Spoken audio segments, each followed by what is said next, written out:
Assalamualaikum warahmatullahi wabarakatuh. Perkenalkan kami dari kelompok 1 yang terdiri dari saya Marsyana Kolo, Dian Yuliansa, dan Veronica Ruth akan menjelaskan materi pertemuan 2 tentang sifat dasar akuntansi. Ada beberapa sifat dasar akuntansi. Yang pertama, accounting entity. Yang kedua, going concrete. Yang ketiga, measurement.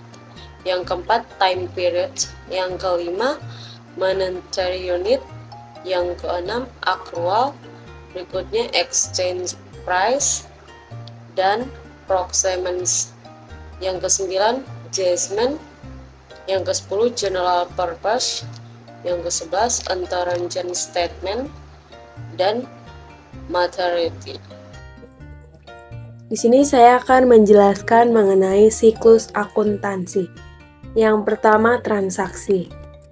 Sebelum membuat jurnal, terlebih dahulu kita harus mengumpulkan bukti-bukti transaksi, lalu dianalisa dan diidentifikasi. Yang kedua, membuat jurnal transaksi. Setelah membuat jurnal transaksi, lalu mempostingnya ke buku besar. Setelah itu membuat atau menyusun neraca saldo. Lalu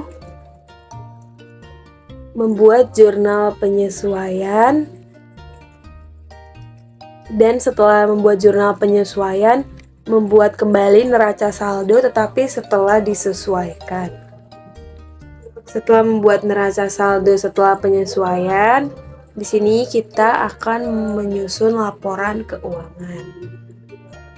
Laporan keuangan ada 5. Setelah menyusun laporan keuangan, menyusun jurnal penutup.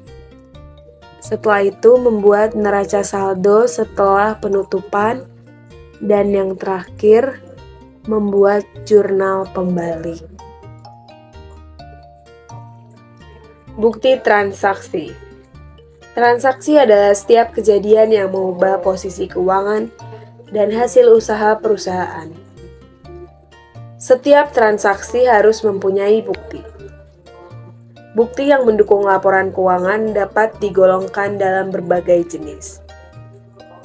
Bukti dapat dibagi menjadi 2. Yang pertama, corroborative evidence, yang artinya seluruh dokumen yang sah, misalnya cek, faktur, kontrak, hasil rapat, konfirmasi, pernyataan, hasil tanya jawab, laporan pengamatan, dan hasil inspeksi. Bukti yang kedua adalah underlying accounting data, yang artinya seluruh catatan dalam bentuk buku-buku, misalnya jurnal, neraca lajur, laporan keuangan, dan bukti lainnya yang dijadikan sebagai tempat mencatat transaksi sampai dengan penyajian laporan keuangan. Untuk slide 5 di sini ada laporan keuangan. Laporan keuangan terbagi dari 5 macam, yaitu ada laporan laba rugi. Laporan laba rugi yaitu perlu mencatat semua pendapatan dan biaya selama periode tertentu, seperti bulan atau tahun, pendapatan termasuk penjualan, produk atau layanan. Sedangkan biaya termasuk pengeluaran operasional seperti gaji karyawan, biaya sewa, dan utilitas. Setelah mencatat semua pendapatan dan biaya, Anda dapat menghitung laba atau rugi dengan mengurangkan total biaya dari total pendapatan.